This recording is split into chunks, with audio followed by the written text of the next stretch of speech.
ಈ ವರ್ಷ ವಾಯು ಸುನಾಮಿ, ಜಲ ಸುನಾಮಿ, ಭೂ ಸುನಾಮಿ, ಅಗ್ನಿ ಸುನಾಮಿ ಎಲ್ಲ ಕಡೆ ಇದೆ.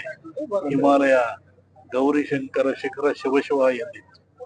ಹಿಮಾಲಯ ಸುನಾಮಿ ಆಗ್ತದೆ, ಅದು ಡೆಲ್ಲಿಗೆ ಬರ್ತದೆ, ಎಲ್ಲ ಕಡೆ ಅರ್ಥಕ್ವಿಕ್ ಆಗ್ತದೆ, ಮಳೆ ಜಾಸ್ತಿ ಆಗ್ತದೆ. ಜಗತ್ತಿನ 3-4 ಜನ ರಾಜಕೀಯ ಮಹಾ ದುರಂತರು ಅಪಮೃತ್ಯು ಹೊಂತಾರೆ. ಎಲ್ಲ ದೇಶಗಳು ತಲ್ಲಣಗೊಳ್ತವೆ. ವಿಪರೀತವಾದ ಬಿಸಿಲು, ಒಲೆ ಉರಿದರೆ ನಿಲ್ಲಬಹುದು, ದರಗಳು ನಿಲ್ಲಕ್ಕಾಗಲ್ಲ ಅಂತ ಬಿಸಿಲಿದೆ.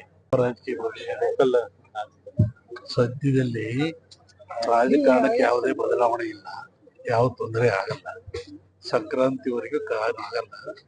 ನಮ್ಮ ಜ್ಯೋತಿಷ್ಯ ಶಾಸ್ತ್ರದ ಪ್ರಕಾರ ಎರಡನ್ನು ಹೇಳ್ತಾರೆ, ಒಂದು ಯುಗಾದಿ ಭವಿಷ್ಯ, ಇನ್ನೊಂದು ಸಂಕ್ರಾಂತಿ ಭವಿಷ್ಯ. ಯುಗಾದಿಯಲ್ಲಿ ಹೇಳ್ತಕ್ಕಂಥದ್ದು ಮಳೆ ಬೆಳೆ ಕೊರತೆಗಳು, ತಾಪತ್ರೆಗಳು, ಪ್ರಕೃತಿ ದೋಷ. ಸಂಕ್ರಾಂತಿ ಹೇಳ್ತಕ್ಕಂಥ ರಾಜರಿಗೆ, ದೊಡ್ಡ ದೊಡ್ಡ ವ್ಯಾಪಾರಸ್ಥರಿಗೆ ಅದು ಸಂಕ್ರಾಂತಿ ಭವಿಷ್ಯ. ಈ ಸಂಕ್ರಾಂತಿವರೆಗೂ ರಾಜಕೀಯ ಭವಿಷ್ಯ ನೋಡಿಲ್ಲ ನಾನು. ಅಲ್ಲಿವರೆಗೂ ರಾಜಕೀಯದಲ್ಲಿ ಏನಾಗಲ್ಲ.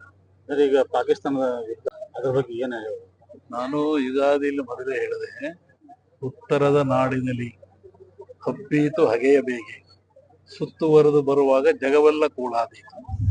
ನಾನು ಹೇಳಿದ ಒಂದು ವಾರದಲ್ಲಿ ಕಾಶ್ಮೀರದಲ್ಲಿ ಹಗೆ ಆಯಿತು, ಮೃತ್ಯು ಆಯಿತು. ಅದು ಎಲ್ಲ ಆಲ್ ಓವರ್ ಇಂಡಿಯಾ ಕವರ್ ಆಗುತ್ತೆ, ಮತ್ತೆ ಅದು ಜಗತ್ತಿನವರಿಗೆ ಹೋಗ್ತದೆ. ಬಹುದೊಡ್ಡ ಅಪಾಯ ಇದೆ. ಈ ವರ್ಷದಲ್ಲಿ ಮತಾಂಧತೆ ಹೆಚ್ಚಾಗ್ತದೆ. ಅದರಿಂದ ಒಂದು ದೊಡ್ಡ ಕಾಯಿಲೆ ಬರುತ್ತೆ. 5 ವರ್ಷ ಇರುತ್ತೆ, ಶಾಂತಿ ಇಲ್ಲ, ನೆಮ್ಮದಿ ಇಲ್ಲ ಜನರಿಗೆ. ಮುಂದುವರೆದ ಹೇಳಿದಲ್ಲ, 5 ವರ್ಷದವರೆಗೆ ಇದಕ್ಕೆ ಅವಕಾಶ ಇದೆ. ಈಗ ರಾಷ್ಟ್ರ ಮಟ್ಟದಲ್ಲಿ ಏನಾದ್ರು ಬದಲಾವಣೆ ಆಗುತ್ತೆ? ಅರಸನ ಅರಮನೆಗೆ ಕಾರ್ಮೋಡ ಕವಿದಿತ್ತು.